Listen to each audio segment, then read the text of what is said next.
Today we are going to use the free app Merlin to ID a bird. If you don't already have the app, go ahead and pause this video and download it to your phone.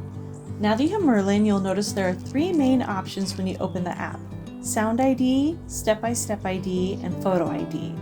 We are going to start with Step-by-Step ID. So let's pretend we're one of the local parks in Huntington Beach, California, and we see these little gray birds with long tails. Step 1 in Merlin asks, where did you see the bird? Go ahead and type in Huntington Beach, California. If you want a shortcut, you can use the zip code 92648. Step 2, when did you see the bird? This video was recorded in November, although these birds happen to be in the area year-round. But let's go ahead and make the date November 3rd. Now we have to determine the size of the bird. When learning to birdwatch, it's a lot of comparison to what you already know. Think of building a lattice of bird knowledge. Since we're just starting to learn how to identify birds, we're still building the frame around the lattice. As you learn more and more bird species, you'll start filling in the lattice and be able to identify birds just by seeing them fly across the sky or even by sound. I know it sounds crazy to be able to identify a bird by sound, but trust me, as you gain more and more experience birding, you will totally get there. So back to step 3 in Merlin.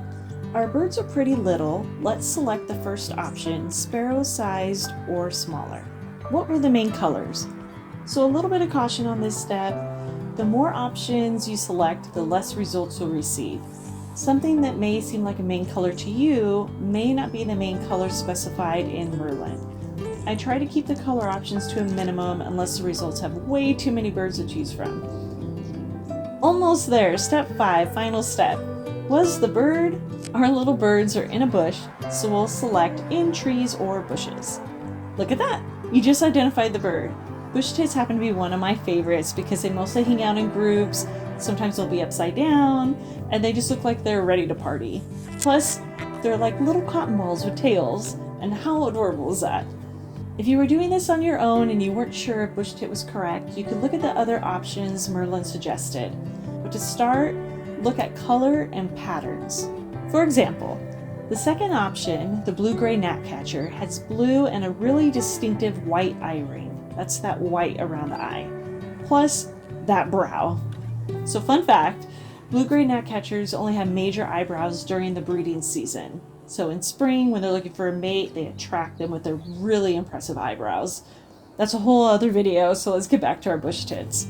We're going to try a second way of identifying our birds. Let's go back to the main page of Merlin by clicking on the X in the upper right-hand corner and try the first option, Sound ID. Merlin is going to start listening for birds, so I'm going to turn off the background music and stop talking for a moment so you can hear them. There it is, bush tit. So now you have two ways to use the free app, Merlin, to identify birds. Using both methods is a great way to double check yourself as you build your confidence with birding. Have fun and enjoy building your birding lattice.